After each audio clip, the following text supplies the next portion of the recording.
Hi, Group 1. My name is Danielle, and I will be talking about this book in Chapter 2, titled Not All Control is Coercion. So this chapter talked about the behavioral control and coercion mean the same, and that the concept fears a lot of people. So let's get started.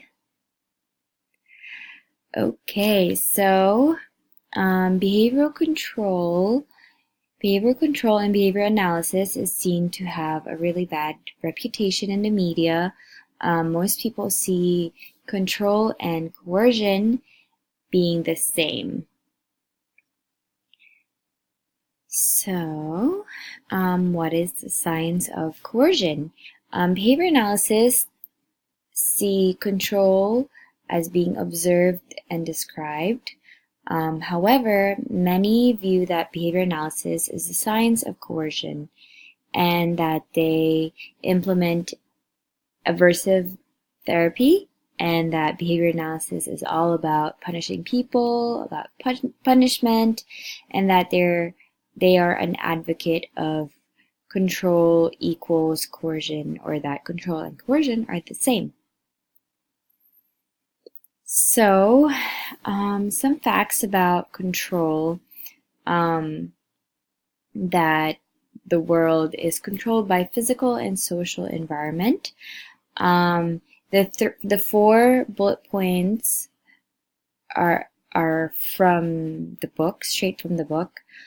These are the examples of how, this world is being controlled in some way.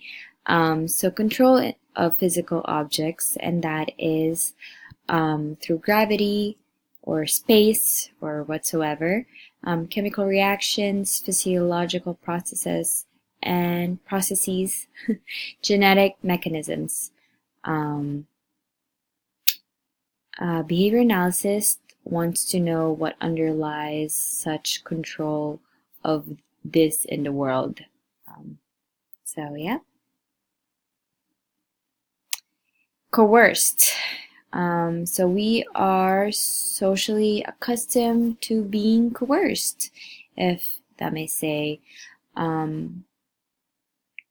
Just a quick definition of coercion, or being coerced, is forced to do something that we do not want, or doing something against our will. And these 5 bullet points also again came straight from the book as an example, that we are being coerced by nature, government, teachers, our rivals, enemies, whatsoever, competitors, friends, and families. So, just like our day-to-day, that we are being coerced, and that is, doing chores, being asked by our parents to do chores, or just because we are adults that we have to do it.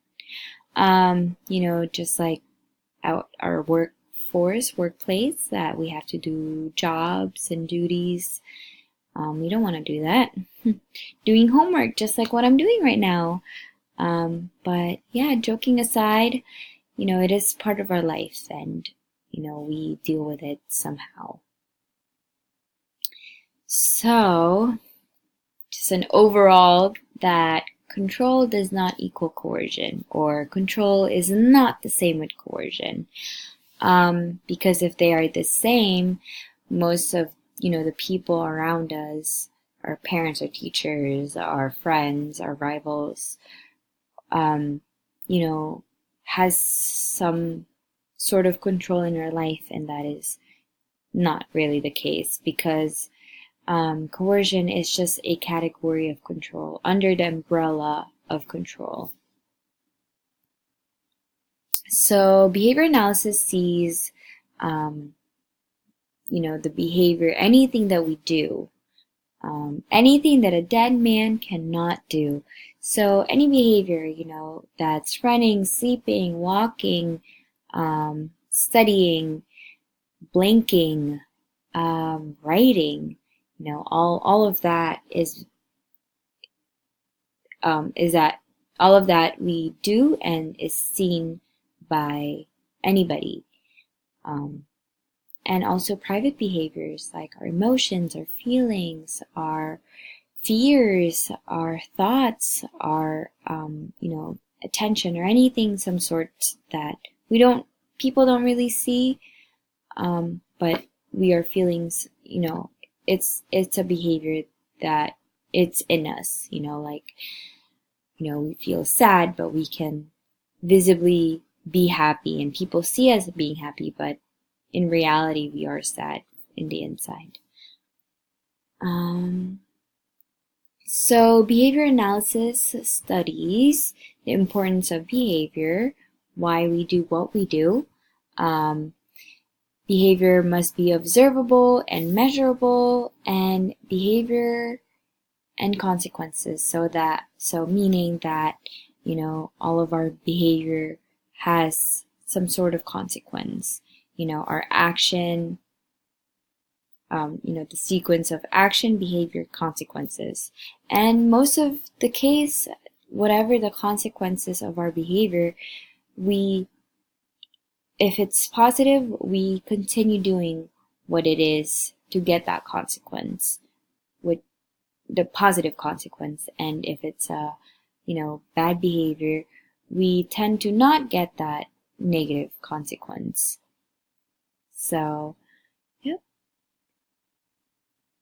So what is coercion? Like I said earlier, coercion is what we do not want to do, or something that's against our will. Behavior analysis believe that our behavior is controlled,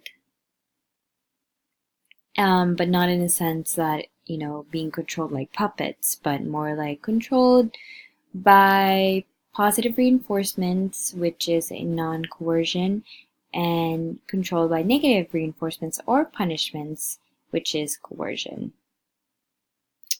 Let me see if I miss another one. So, like I said, with positive reinforcements such as edibles or the easiest, social praise, verbal praise, most likely the individual will do the same behavior to receive that positive reinforcement. All right. So for our discussion question, in the book, they talked about how the opinions of, teachers that positive reinforcement is some sort of bribery as well. So I wanted to know your opinions about that, if you agree with the teachers stating that positive reinforcement is also bribery, and an extended question to that, why or why not. I'm also interested to just know and learn about your thoughts and opinions about after reading this chapter, after watching this video or hearing my summary. I just want to hear what you think and what you think about the myths about, about ABA, about behavior analysis, because I believe it's something that we have to constantly constantly debunk. So, but yeah, anyways, thank you so much for watching.